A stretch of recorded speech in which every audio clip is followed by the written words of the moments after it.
Hello प्यारे प्यारे viewers, कैसे हैं आप आज। आशा करती हूँ आज आप बहुत अच्छे से होंगे। आज के दिन की शुरुआत आपकी रोज़ ही की तरह बहुत खुशनुमा रही होगी गाइस। सवेरे सवेरे उठना, प्रभु को जल देना, प्रसाद देना, ये सब विधियाँ हैं जिससे हमारे दिन की बहुत अच्छी शुरुआत होती है गाइस। तो मैं अपने सभी व्यूवर्स से यही उम्मीद करती हूँ कि आप सब ऐसा करते ही होंगे, क्योंकि यही हमारे जीवन की दिनचर्या को बहुत परफेक्ट और सुखद बनाता है गाइस। ज़रूर से कीजिए। और मेरे जो ये मैं ज्ञान की बातें आपको बताती हूँ सागर मंथन के इस एपिसोड में, आपका बहुत बहुत स्वागत है।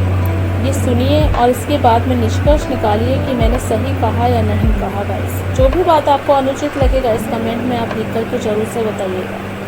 मैं उसको अपने ही भाषा संशोधन के रूप में सही से बताऊंगी आपको। गाइस, ऐसा क्यों कहते हैं कि नगर में संत का आना महाभाग्य है और संत का अपने घर आना अहोभाग्य है। संत को याद करना सौभाग्य है। संत हमें याद करे यह परम भाग्य है। खुद संत हो जाए यह महाभाग्य है या परम भाग्य है। और इतना सब होते हुए भी हम ना सुधरे तो यह दुर्भाग्य है।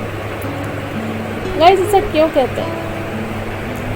आपको पता है गाइस, हमारे जीवन के प्रत्येक चरण में हम ऐसी ऐसी चीज़ों का अपने जीवन में समागम करते हैं जो चीज़ें हमारे जीवन को या तो सफलता के द्वार पर ला करके छोड़ देती है या हमारे जीवन का पतन कर देती है।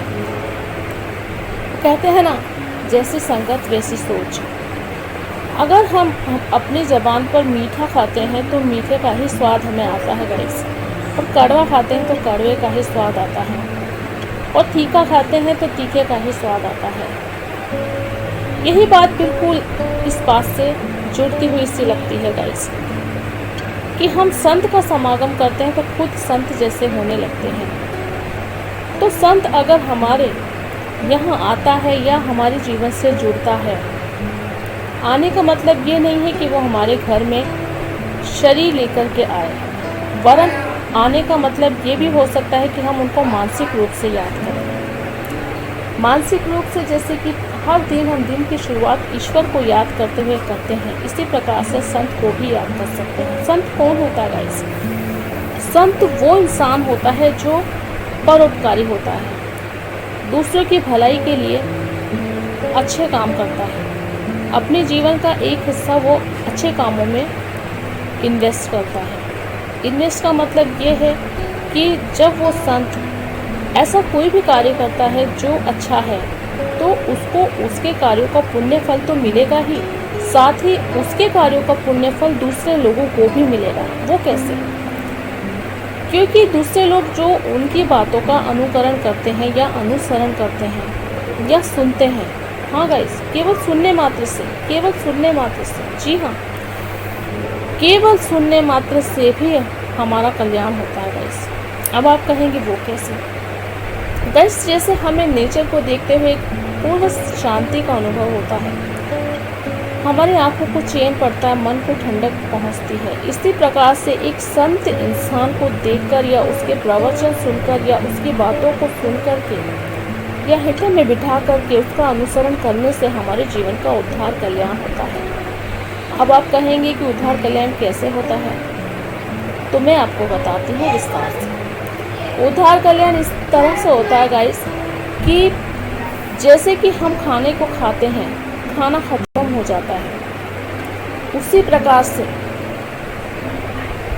एक संत को जब हम देखते हैं, उसके प्रवचन सुनते हैं, तो वो पुण्य कर्म जो उसने किए, जो पुण्य बात उसने बताई हमको, जिससे हमारा भला हुआ, वो हम ग्रहण करते हैं। जब भी हम देखते हैं तो हम ग्रहण करते हैं, जब भी हम सुनते हैं तो हम ग्रहण करते हैं, जब भी हम सुनते हैं तो हम ग्रहण करते हैं। जो हमारी 5 इंद्रियां हैं, ये सभी सब ग्रहण करती है गाइस। और इसी प्रकार से जब हम संत के प्रवचन का श्रवण करके ग्रहण करते हैं बातों को और उन्हें अपने जीवन में उतारते भी हैं, तो हमारा परम कल्याण होता है। उसके सभी कही गई बातों को हमारे जीवन में उतारने से संत के विचार सुविचार बन जाते हैं। सुविचार इसलिए कि अगर हम संत की बातों को अपने जीवन में उतारते हैं तो वो हमारे लिए सुविचार है। लेकिन अगर आप देखिए कोई इंसान ये सोचे कि अरे क्या बकबक कर रहा है, बेकार के प्रवचन दे रहा है, ये तो संत है, हम थोड़ी ना संत हैं, हम तो सामाजिक इंसान हैं, हम क्यों इसकी बातों का अनुसरण करें या अनुकरण करें, तो वो इंसान उतना ही मूर्ख और गलत व्यक्ति होता है। गाइस ये समझ लीजिए उसका कल्याण का वक्त अभी नहीं आया है, वो इंसान अपना ही पतन स्वयं कर रहा है। हमारे जीवन में बहुत सारे लोग हमको मिलते हैं जो हमें अच्छी बातें बताते हैं गाइस, लेकिन हम सब सुन करके एक कान से दूसरे कान में निकाल लेते हैं। लेकिन हाँ, ये बात मैं ज़रूर कहूँगी, अगर आपने उनको ठीक से बैठकर सुना भी है गाइस, तो आपको उनका पूरा फल मिलने वाला गाइस, क्योंकि जिस प्रकार से खाने को खा करके हम ग्रहण कर लेते हैं, उसी प्रकार से उनकी सुनी गई बातों को भी हम हमारे अंदर ग्रहण करते हैं। या फिर मैं इतना कह सकती हूँ कि कम से कम उसका जो संत ने वो कार्य किया, वो सीख जो पाई जो हमको दे रहा है, उसका पुण्य फल उसको ना मिलकर वो हमें मिलेगा, क्योंकि हमने उसकी बातें सुनी। उसका एक पुण्य का हिस्सा हमने उससे ले लिया, क्योंकि हम जैसा ही किसी को अनुसरण करते हैं गाइस, तो हम उसका हिस्सा ले लेते हैं। इसका मतलब ये नहीं है कि वो संत का जो पुण्य कर्म है वो खत्म हो गया है। संत का तो काम ही यही है गाइस, क्योंकि उसको ये समझ है कि जितना वो अच्छी बातों को ग्रहण करेगा, सीखेगा, सिखाएगा, उसका परम उद्धार होगा। तो गाइस हम तो पूरी तरह से संत बनने के काबिल नहीं हैं। अपने सामाजिक जीवन स्तर को उठाना और पारिवारिक स्तर को उठाना और जीवन में सारी भूमिकाओं को निभाना हमारा परम कर्तव्य होता है। लेकिन कम से कम जीवन का एक पहर ऐसा निकालें जिस पहर में आप अच्छी बातें सुने, सोचे, समझे और ग्रहण करें।